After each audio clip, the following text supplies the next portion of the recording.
Olá, amigos de Carta Capital. Eu sou Fabiola Mendonça, repórter da revista Carta Capital.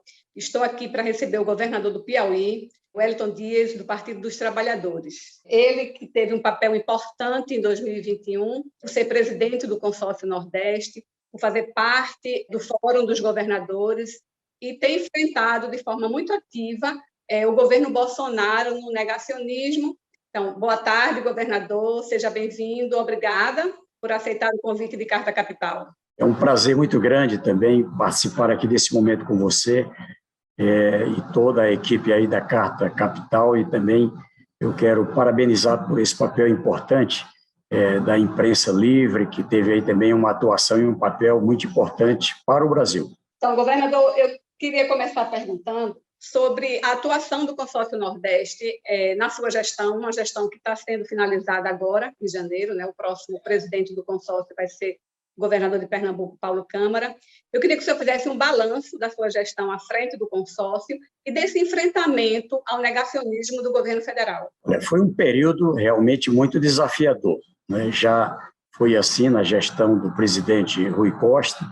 O consórcio ele é um passo a mais na organização das políticas aqui na região Nordeste do Brasil. Eu estou concluindo também em 2022 o 4º mandato de governador e ali no primeiro momento, já 2003, 2004, nós organizamos um fórum dos governadores. Ele tinha um papel político, mas não era uma estrutura jurídica. Lá na frente, nós tivemos a regulamentação de um artigo da Constituição, e essa regulamentação criou a figura dos consórcios públicos. E dentre os consórcios públicos criados, tomamos a decisão do consórcio dos estados do Nordeste, onde 9 estados participam suprapartidariamente e tem, portanto, uma pessoa jurídica, tem sede em Brasília, tem a atuação em toda a região e nas mais diferentes áreas. Nós traçamos um plano, de um lado, para trabalhar ações mais emergenciais. Vivenciamos neste período essa parte relacionada à pandemia. Aqui eu destaco a importância do Comitê Científico Nordeste, primeiro coordenado pelo doutor Miguel Nicoleles, depois pelo doutor Sérgio Rezende, mas, na verdade, é um comitê com a presença de aproximadamente 4.800 cientistas do Brasil e do mundo. Ele deixou de ser apenas do Nordeste, e não apenas para a saúde, Fabiola, ele passou a atuar em diferentes áreas. E, assim, resolvemos seguir a ciência para a área da saúde e também para outras áreas.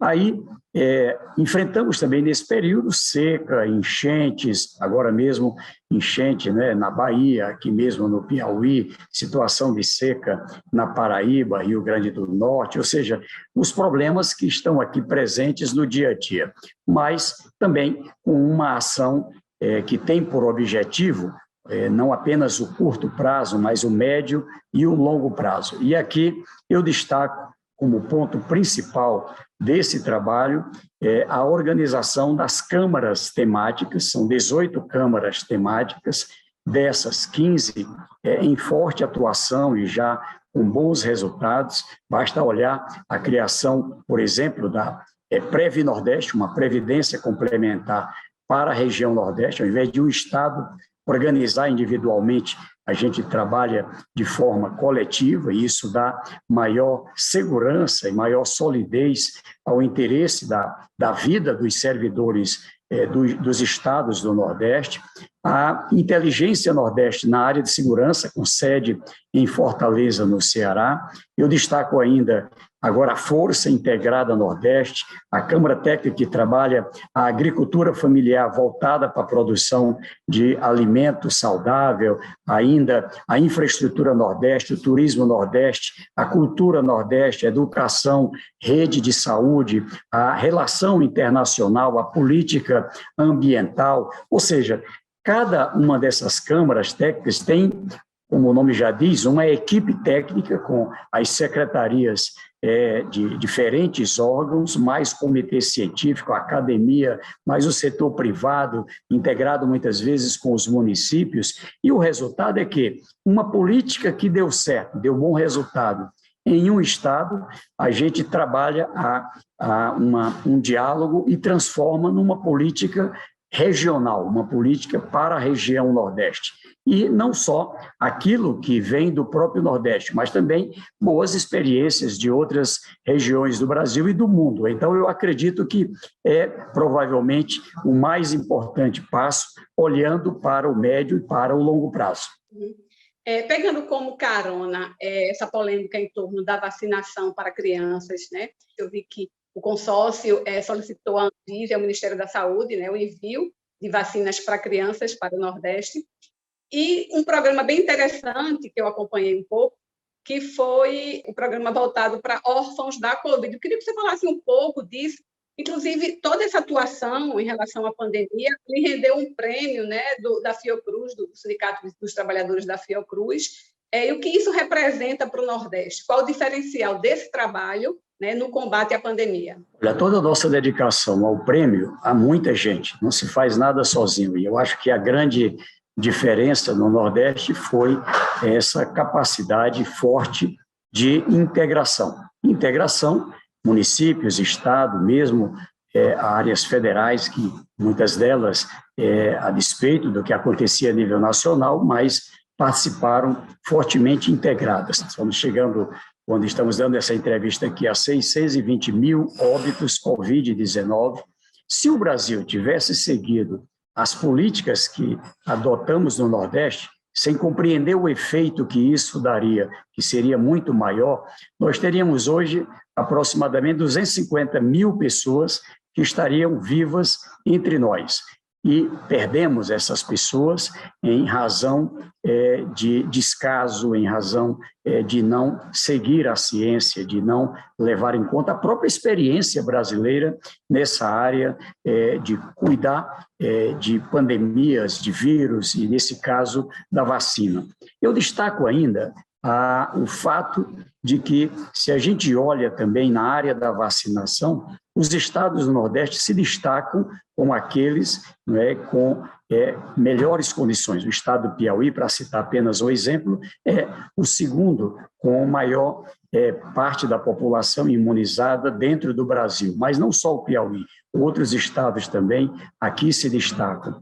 Eu ainda coloco a importância, não é, de trabalharmos de forma, vamos dizer assim, integrada, não apenas para o controle da pandemia do coronavírus, mas também em relação a outras doenças. Veja que nós passamos a criar uma rede social. Essa rede social, ela leva em conta variadas políticas para as pessoas que perderam o emprego, ficaram desempregados, a fome voltou a crescer, e em meio a esses e a estas homens e mulheres, nós temos uma situação de casos especiais. É o caso do programa Nordeste Acolhe, onde crianças adolescentes ficaram órfãos, não é? E ali, como fica o futuro dessas pessoas? Então, resolvemos criar em 9 estados a condição de o pagamento, não é, de um auxílio de aproximadamente meio salário mínimo, em que garante com isso uma condição mínima para alimentação, para o sustento, quem sabe para ajudar uma família que vai cuidar, não é, destas pessoas. Ao mesmo tempo, nós estamos trabalhando agora juntos uma política Nordeste, de um lado, voltada para o emprego, a atração de investimentos, mas também seguimos cuidando do social. Ou seja, não apenas com a política da cesta de alimentos, mas com forma de transferência complementar de renda, aqui mesmo no meu estado, para citar um outro exemplo, mas ele é comum nos demais estados do Nordeste.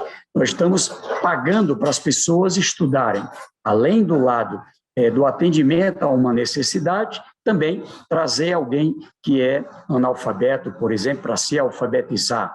Garantir programas como aquele que garante a pessoas que se formaram no nível técnico, superior, pós-graduação, mas não conseguem a condição de um emprego. Então, nós criamos parte subsidiada, parte como linha de crédito, a condição de trabalhar a alternativa para ser um empreendedor ou para um emprego. A velha máxima de um lado dá o peixe, mas do outro lado ensina a pescar e viabiliza a condição do anzol, da rede, enfim, para garantir a não dependência da transferência de renda. Então, essa política que implantamos em cada um dos estados do Nordeste, ela também faz do Nordeste uma região em que temos aí uma redução na área do desemprego e uma condição de renda melhor que outras regiões do Brasil. Esse último estudo do IBGE, publicado no mês passado, colocou alguns estados do Nordeste, e o Piauí é um deles, como os estados que tiveram redução na desigualdade social, redução da pobreza. Qual é a receita, o que o Brasil precisa para diminuir essa desigualdade social tão grave e tão histórica, tão antiga? Olha, Fabíola, nós temos no Brasil uma lógica que ali no primeiro governo do presidente Lula se buscou quebrar, e aí isso teve continuidade no governo da presidenta Dilma. Infelizmente, lá na frente, após o golpe, nós tivemos uma mudança radical, e isso foi muito ruim. Por quê? A lógica era que vamos dizer assim, do liberalismo, ou seja, do mais radical liberalismo, porque hoje os próprios países liberais têm hoje um olhar social muito grande, e o Brasil na contramão. Veja que a política era, coloca dinheiro para os mais ricos, vamos fazer o bolo crescer, e lá na frente divide o bolo. E o tempo foi passando, o bolo crescendo e nada de dividir o bolo. Então, a partir de um dado momento, a política adotada foi aquela de olhar a realidade de cada família e dentro da família de cada pessoa, e não apenas de uma região, nem mesmo de um estado ou de um município, mas pessoa a pessoa. Por quê? Eu tive uma experiência de vida em que, na minha vida, eu vivenciei a situação da pobreza. Os mais pobres, as pessoas que estão na miséria, imagine alguém que a vida inteira, ninguém da família chegou numa universidade, ninguém da família, muitas vezes, nem teve o ensino médio, nenhuma pessoa da família tinha uma renda mensal permanente de qualquer valor, vivia de diarista, ali trabalhando na roça, coisa parecida. Então, essas pessoas sequer têm noção dos seus direitos. Mesmo que o direito exista, elas não sabem dos seus direitos. É aquilo que a nossa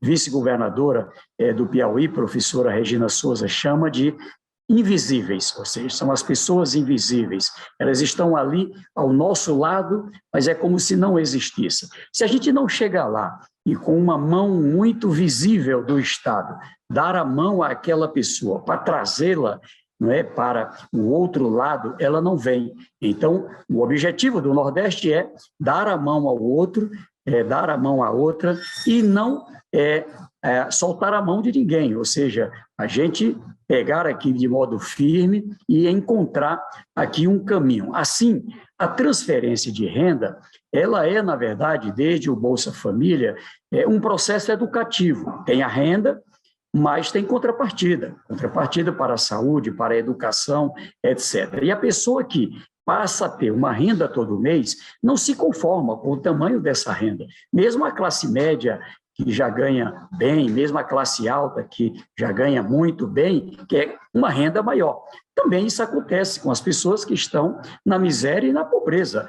Isso é próprio do ser humano querer sempre um pouco mais. Então, a partir, vamos dizer assim, desse desejo despertado, facilita para a gente chegar lá e conquistar aí a condição de convencimento para a pessoa fazer ali uma qualificação profissional, ter um ofício, tem talento para ser empreendedor, apoiar, é um artesão, é alguém que sabe cuidar de ovelhas, sabe trabalhar com horta, com comércio, ou seja, e com isso a gente passa a ter, vamos dizer, uma condição, de um lado, de apoiar emergencialmente, vamos chamar assim, mas numa perspectiva de longo prazo. Cito um exemplo. Aqui no Piauí, a gente lançou no ProSocial um cartão em que há ali uma transferência de renda para quem está fora de todos os programas. Não está no Bolsa Família, está fora lá do BPC, do Benefício da Prestação Continuada para Pessoas com Deficiência, enfim, de todo o programa. Não tem aposentadoria rural.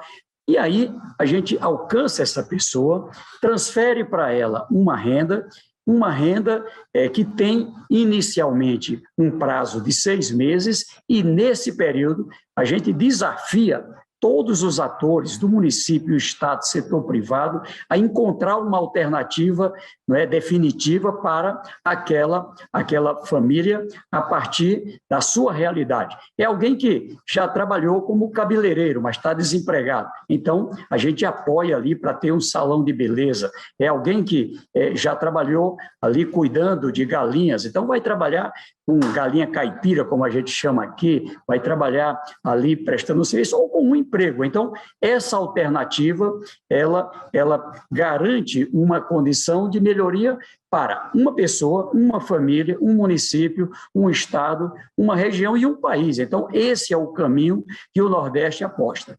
Eu queria insistir um pouco ainda nesse dado do IBGE, né? E queria que o senhor falasse mais um pouco especificamente sobre o Piauí.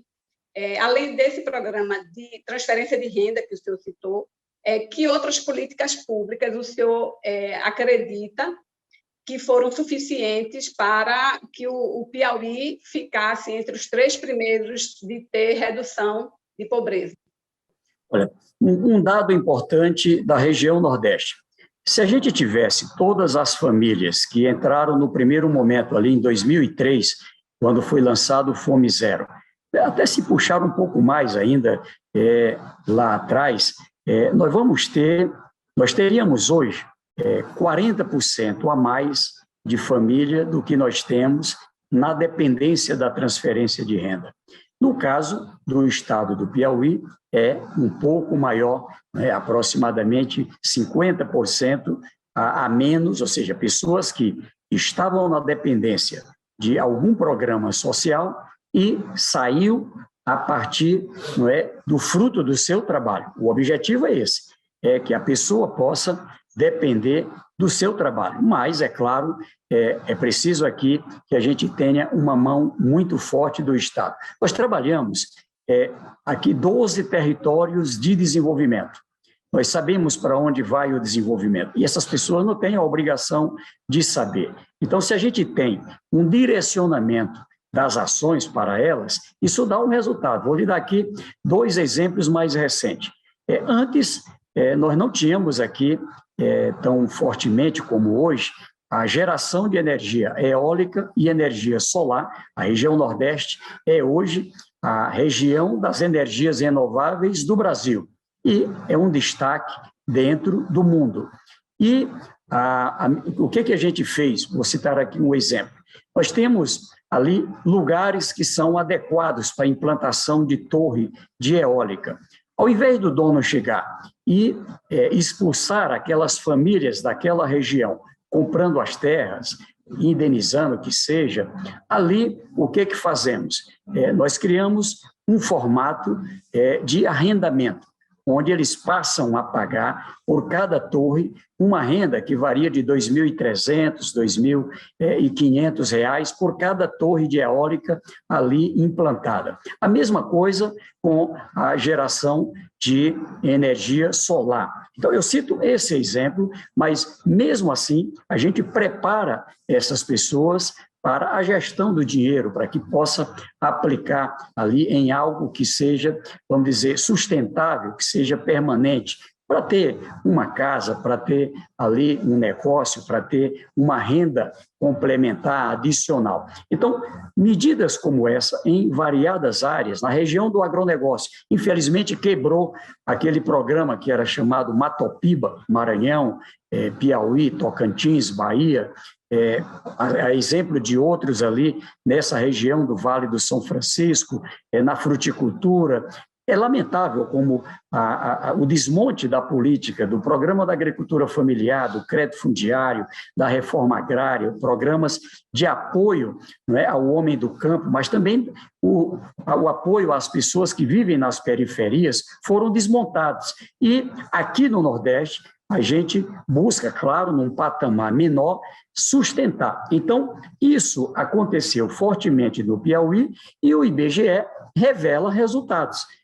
Por isso mesmo é que Piauí, juntamente com outros estados do Nordeste, o Maranhão e vários outros, estamos entre aqueles do Brasil que mais tirou população da miséria e da pobreza, mesmo numa situação dramática como essa que estamos vivendo nestes últimos anos. Governador, saindo um pouco mais do campo administrativo, eu não poderia deixar de falar do tema eleitoral, né? E o Nordeste, nos últimos 20 anos, digamos assim, na eleição presidencial, sempre deu a vitória ao candidato de esquerda, que era do PT, né? Lula, Dilma, o próprio Haddad, né? O senhor acredita, né, que essa tendência ela vai se repetir esse ano com a possível candidatura de Lula? É claro, como eu brinco muito, nós temos sempre que respeitar a sua excelência, o povo, né? Mas, pelos dados da realidade atual, sim, eu diria que até mais fortemente. Né? Nós temos uma situação na região Nordeste em que a população é uma população que, ao longo do tempo, sofreu discriminação, sofreu armadilhas, não é, que tinha por objetivo exatamente a destruição da sua imagem. Quantos preconceitos não se colocou em relação ao Nordeste? Tudo que tinha de ruim no Brasil, a culpa é do Nordeste.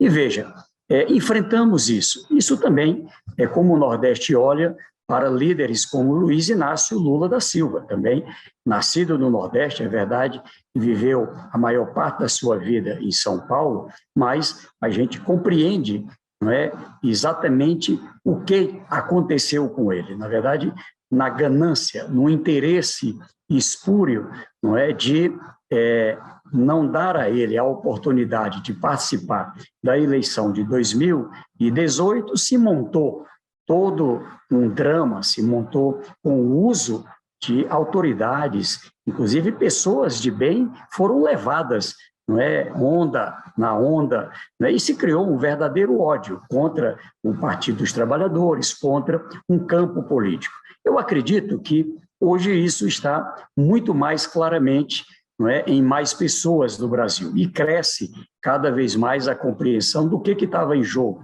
Mas não só isso, vem também a lembrança de um legado, ou seja, o que foi o Brasil entre 2003 e 2010, quando o presidente Lula foi o presidente, e mesmo que foi ali naquela fase com a presidenta Dilma. Você tinha uma política para a saúde em todas as áreas, uma política para a educação, para a infraestrutura, uma política voltada para erradicar a pobreza, a miséria, uma política para o crescimento econômico, acelerar o crescimento econômico. O que eram os aeroportos desse país, as ferrovias, o que eram os portos, o que era esse país na área de energia, na área de comunicação, o que era o Brasil na presença das universidades, na rede de educação técnica, o próprio sistema de saúde. Veja quanto bombardeio se fez a um programa como o Mais Médico, tá certo?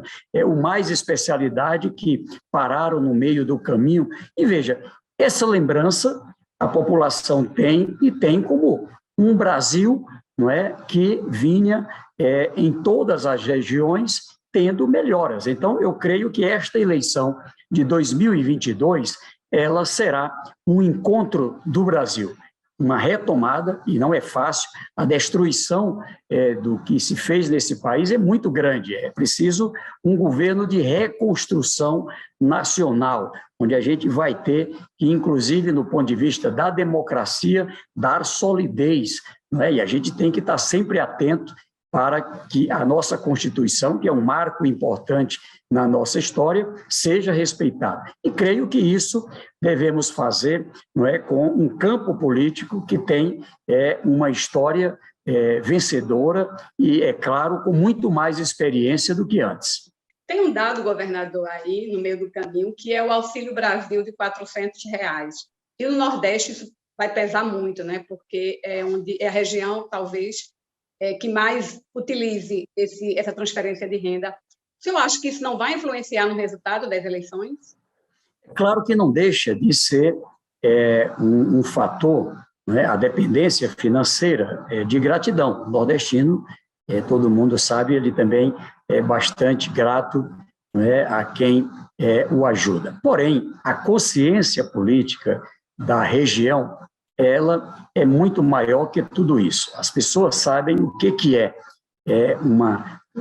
uma responsabilidade institucional, separam aquilo que é dado por um governante de uma política de Estado.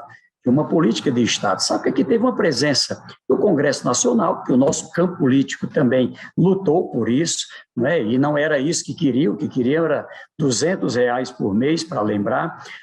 Ao mesmo tempo, fizeram de um jeito em que se deixou muita gente de fora. Aqui mesmo no meu estado, na região Nordeste, foi a região mais atingida, né? Nós temos aqui uma proporção de pessoas que estão ficando fora do programa muito maior do que a proporcionalidade da população. Então, isso também vai ser observado. E o principal, né, nós compreendemos que isso aqui é o emergencial. Olha para frente e, se tiver a renovação, não é, do governo com esse pensamento atual, o que se pode esperar? Então, o povo também quer esperança. Eu acho que esta é a eleição da esperança. Nesse aspecto, eu não tenho dúvida de dizer, o Luiz Inácio Lula da Silva, ele é mais do que um nome, é mais do que um homem, é mais do que uma pessoa física, um líder político. Ele é um símbolo de esperança, é um símbolo de luta, né? A vida dele inteira presente na luta do povo, presente nas principais causas importantes da população, e também a voz da esperança, é uma prática, uma história, não é, de transformação de sonhos em realidade. Então, eu acho que tudo isso pesa no Nordeste e acho que vai pesar também em outras regiões do Brasil.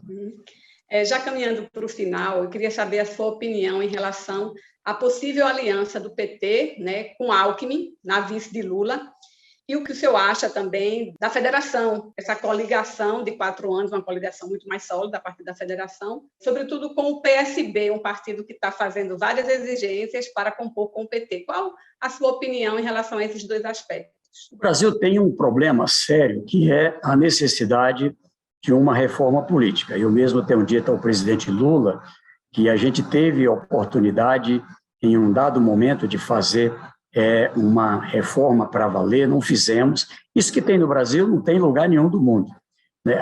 Aí eu voto na pessoa, não voto no partido, como se fosse algo realmente importante. O mundo inteiro, ele vota a partir de um projeto de Estado, a partir do que abraça de causas, de posicionamento, um conjunto de líderes que são os partidos. O modelo brasileiro, ele é um modelo caro, veja aí todo ano a discussão sobre o financiamento de campanha, é um modelo em que cada candidato é um CNPJ, é uma prestação de conta separada, é um custo separado, que é um absurdo. Você vê, em a maior parte dos países democráticos no mundo, você faz campanha para um número que representa um programa, que representa um campo político, e aquilo vale para o parlamento estadual, o parlamento nacional, no caso Câmara, Senado, para presidente da República, para governador. No Brasil, essa salada, não é, que a gente tem, que ninguém compreende nada. Eu sou defensor, nessa conjuntura, da federação. Sendo possível, claro, a decisão é dos partidos, eu sou favorável. Do outro lado, eu participei desse momento histórico que foi realizado em São Paulo, a partir de um evento liderado pelo Movimento Prerrogativa, com advogados, juristas, para uma causa nobre, uma causa de arrecadar fundos para pessoas que estão passando fome, para socorrer pessoas que passam fome. Ali nós tivemos um encontro de um campo político. Ali o que se quer colocar claramente existe um Brasil que tem, claramente pode ter mais, mas pelo menos 2 campos distintos. um campo que defende democracia, um outro que defende ditadura, um campo que defende soberania e respeito aos outros países, e há um outro campo que é subalterno, que não respeita os outros países. Há um campo aqui que defende o respeito ao meio ambiente, que é uma política de responsabilidade com as gerações futuras. Há um outro que não estou nem aí para essa área ambiental. Há um campo que respeita e tem um projeto de desenvolvimento, mas que pensa no econômico e também no social. Eu digo, hoje é um projeto que é só de entregar, é só de vender, que nem aquele pai de família que acha que vai resolver a vida todo dia vendendo fogão, no outro dia geladeira, no outro dia o sofá, e vai queimando tudo e daqui a pouco cada vez mais empobrecido. Não, nós acreditamos que é preciso transformar conhecimento, matéria-prima, mas principalmente a partir da ciência, do conhecimento, em condições para qualidade de vida e com sustentabilidade. Então, eu digo para mostrar que há pessoas de diferentes partidos que têm responsabilidade com esse caminho, que têm compromisso com esse caminho. E o ex-governador de São Paulo, Geraldo Alckmin, eu fui colega com ele quando foi governador, acompanhei a relação do governo de São Paulo com o governo do presidente Lula, uma relação respeitosa, republicana, também com ali a presidenta Dilma, e o que eu digo é que eu fiquei muito animado com a possibilidade de ele se filiar a um partido desse campo político. E, ao mesmo tempo, de se colocar à disposição para um diálogo. É claro que é agora, no ano de 2022, que nós vamos, de um lado, ter que seguir cuidando da pauta do povo, mas também agora já tratando da organização política. A estratégia vai ser ter mais de uma candidatura, a estratégia vai ser de trabalhar uma candidatura unificada. Como é que a gente vai se organizar para a estratégia de ter uma maioria na Câmara e também de crescimento no Senado? Como trabalhar para a eleição de governadores, de parlamentares estaduais em cada uma das 27 unidades da federação? Mas o mais importante, eu acho que deu solidez a um campo político que tem condições de, um lado, se Deus quiser, vencer as eleições e também da governabilidade, sem depender, sem depender daquele grupo que normalmente faz chantagem, que está ali colocando os interesses do povo brasileiro debaixo do pé do chinelo ali, ou seja, colocando o governante ali num garrote, ali num aperto o tempo todo para não tomar medidas que são de interesses maiores da população. Então, acredito que é um pensamento nobre que tem o interesse do Brasil e do povo brasileiro colocado acima das disputas partidárias, das disputas políticas, sabendo que nós vamos ter um governo de transição e, a partir daí, é claro, se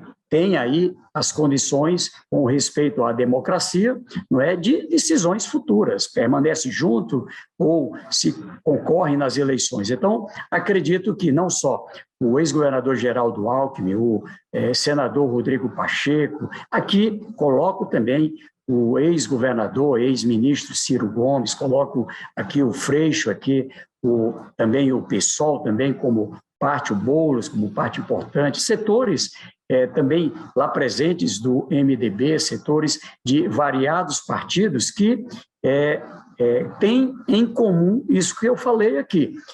Não é uma fusão partidária, na verdade, um entendimento a partir de uma estratégia pensando no Brasil. Eu apoio e acho que é muito importante para a conjuntura atual do Brasil. É um gesto de grandeza.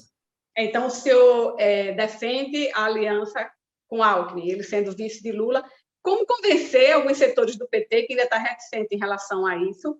Eu queria que o senhor finalizasse falando um pouco, o senhor é candidato a senador pelo Piauí, e da importância de eleger uma bancada forte de esquerda, seja para apoiar as pautas do governo, caso Lula seja eleito, seja para fazer uma oposição mais qualificada, né, caso a vitória seja de Bolsonaro. Eu queria saber a sua opinião em relação a esse cenário.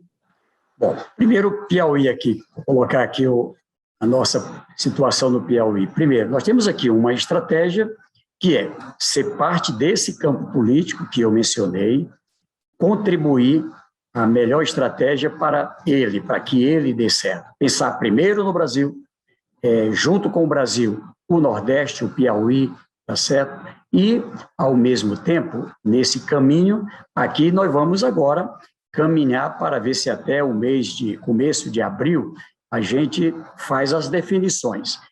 Quem sai candidato a governador, a vice, aqui há um bom entendimento entre um conjunto de 8, 9 partidos e, provavelmente, aqui há um entendimento entre o Partido dos Trabalhadores, o MDB, na formação de uma chapa para governador e vice.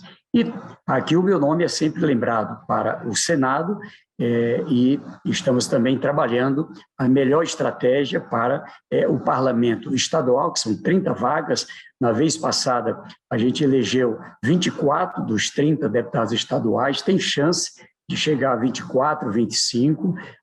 Elegemos 8 dos 10 da bancada federal, fizemos 2 senadores, e tem chance também de vitória importante. No nacional, é claro que temos mais de uma opção que está sendo trabalhada na composição de uma chapa com o presidente Lula encabeçando. Como ele se destaca dos demais líderes, é um natural nome, é um pré-candidato a presidente da República. Eu compreendo a importância, não é, de um entendimento como esse, porque eu acompanhei ali em 2002, quando o presidente Lula nos apresentou o empresário José Alencar, do PL, como alternativa. E eu defendo que aquela fórmula, não é, que pode ter ali uma centro-esquerda, não é, ali um setor que abra diálogo com a classe trabalhadora e um outro, não é, com os empreendedores, não é? Ou seja, eu acho que isso aqui é fundamental para a própria unidade do Brasil. O Brasil viveu nesses últimos tempos, né, puxado pelo atual presidente, muitos dos seus seguidores, uma política de ódio, uma política muito de divisionismo, não é, de negacionismo. Eu acho que o Brasil precisa de um choque grande noutra direção. E eu acho que isso aqui seria muito importante. É claro que isso vai depender das direções partidárias. Então, se houver um entendimento com o ex-governador Geraldo Alckmin ou outro nome como vice, terá o meu integral apoio. Eu sou defensor, não é, da formação de um campo que possa unificar esse campo mais amplo, não é, da política brasileira em cima de compromissos. Não pode ser só uma junção de líderes, não pode ser só uma estratégia para vencer a eleição. Não, tem que ser para vencer a eleição, para a governabilidade, mas principalmente para um projeto que coloque o interesse do Brasil, o interesse do nosso povo em todas as regiões, acima, não é, de outros interesses. E, se Deus quiser, é uma fórmula que vai dar certo também em 22. Governador Wellington Dias, muito obrigada por ter aceitado o convite de Carta Capital. Parabéns pelo trabalho à frente do Consórcio Nordeste e espero contar com o senhor em outras oportunidades. Eu que agradeço, Fabiola, você e toda a equipe da Carta Capital. Muito obrigado, que Deus abençoe e um feliz 22.